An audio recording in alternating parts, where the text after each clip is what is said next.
Alright, welcome to Petra Training 101. What we're going to do is go over our equipment step by step on how easy it is to use on the vehicles. The first piece of equipment we're starting with is our fuel induction tool. It's got an S tool on the end which is going to atomize the chemical to go down and be able to burn through the vehicle. Where we're going to put this is we're going to take off the boot right here, which I've already loosened to save time, and we're going to go in as close to the throttle plate as we can. So to load this piece of equipment, obviously you just take off the canister here and we'll fill it with both bottles of our induction cleaner and start the service.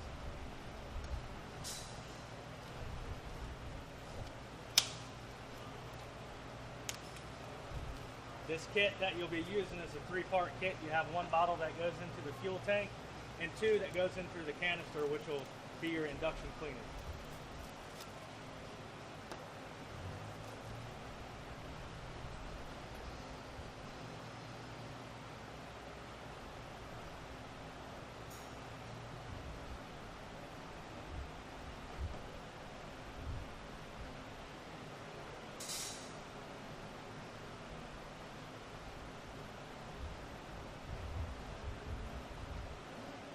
Then we'll just attach the canister back to the tool.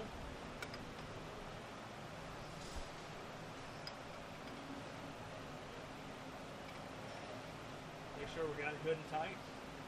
And then we're going to slide that S tool into the boot.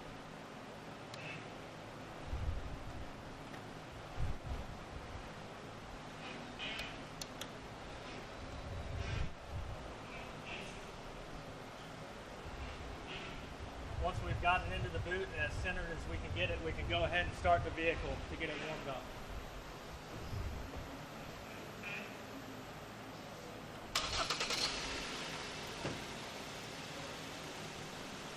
Once the vehicle reaches operating temperature, we can go ahead and start the service on it. We'll just come over and hook it up to the air.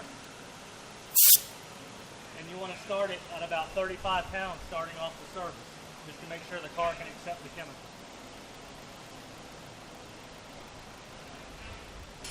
Once you see the car is accepting the chemical, we can go ahead and take the pressure up to 75 pounds and let the chemical do its cleaning. This service will take about 15 minutes, possibly 20 to get through. I always suggest when you're doing this service to go ahead and bring up the idle every 4 to 5 minutes to prevent any puddling that will go inside. And what we're doing now is we're spraying a perfect cone to go down through there to clean from the throttle plate all the way to the intake valve.